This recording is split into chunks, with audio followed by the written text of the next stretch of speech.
আওয়ামী লীগ ও তাদের সহযোগী দলগুলোর শীর্ষস্থানীয় নেতাদের বিরুদ্ধে আন্তর্জাতিক অপরাধ ট্রাইব্যুনালে বিচার প্রক্রিয়া চলমান রয়েছে।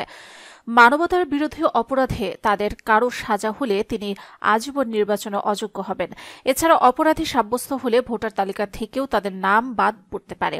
ভোটার না হলে কেউ নির্বাচনে প্রার্থী হতে পারেন না। সম্প্রতি আইন উপদেষ্টা আসিফ নজরুল জানিয়েছেন, জুলাই হত্যাকাণ্ড সংক্রান্ত মামলায় অক্টোবরের মধ্যে ৩-৪টি মামলার রায় ঘোষণা করা হবে।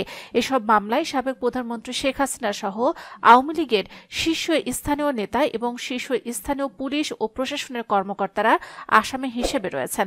এদিকে নির্বাচন ব্যবস্থা সংস্কার কমিশন আইসিটিতে বিচারের রায় হওয়ার আগে অভিযোগ গ্রহণের দিন থেকেই তাদের নির্বাচনে অযোগ্য করার পক্ষে। এই সংস্কার কমিশন এ বিষয়ে বিভিন্ন যুক্তি ও বাস্তবতা উল্লেখ করে আইন সংশোধনের প্রস্তাবনা দিয়েছেন। গত ১৫ বছর শেখ হাসিনা সরকারের আমলে বাংলাদেশে সংঘটিত মানবতা বিরোধী অপরাধের ঘটনাকে নৃশংস ইতিহাস আখ্যায়িত করেছেন নির্বাচন ব্যবস্থা সংস্কার কমিশন।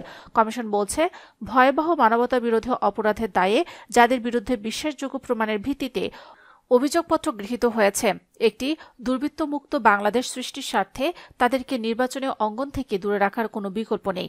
বস্তুত এসব ভয়াবহ অপরাধীদেরকে সংসদ সদস্য হিসেবে নির্বাচিত হওয়ার সুযোগ করে দেওয়া হলে পুরো জাতির, বিশেষত যারা জুলাইয়ের গণ অভ্যুত্থানে চরম আত্মত্যাগ করেছেন, তাদের রক্তের প্রতি বিশ্বাসঘাতকতার সমতুল্য হবে বলে আমরা মনে করি। কমিশন আরও বলেছে, গত ১৫ বছরের শেখ হাসিনা সরকারের আমলে বাংলাদেশে সংগঠিত মানবাধিকার বিরোধী অপরাধের নৃশংস ইতিহাস আমাদের সামনে আরেকটি নতুন দ্বিধাদ্বন্দ্বমূলক ইস্যু সৃষ্টি করেছে। জাতীয় সংসদ নির্বাচনে আইন গণপ্রতিনিধিত্ব আদেশ ১৯৭২ এর ১২ অনুচ্ছেদে যেসব কারণে সংসদের নির্বাচনে প্রার্থী হওয়া যাবে না তা বলা আছে। এই অনুচ্ছেদের ৯ উপ অনুচ্ছেদে বলা হয়েছে, কেউ আন্তর্জাতিক অপরাধ ট্রাইব্যুনালের অধীনে কোনো অপরাধী সাব্যস্ত হলে তিনি সংসদ নির্বাচনে প্রার্থী হতে পারবেন না। সংবিধানের ৬৬ অনুচ্ছেদের সংসদ নির্বাচনের যোগ্যতা অযোগ্যতা সম্পর্কে এই অনুচ্ছেদের উপ অনুচ্ছেদের একই কথা বলা হয়েছে।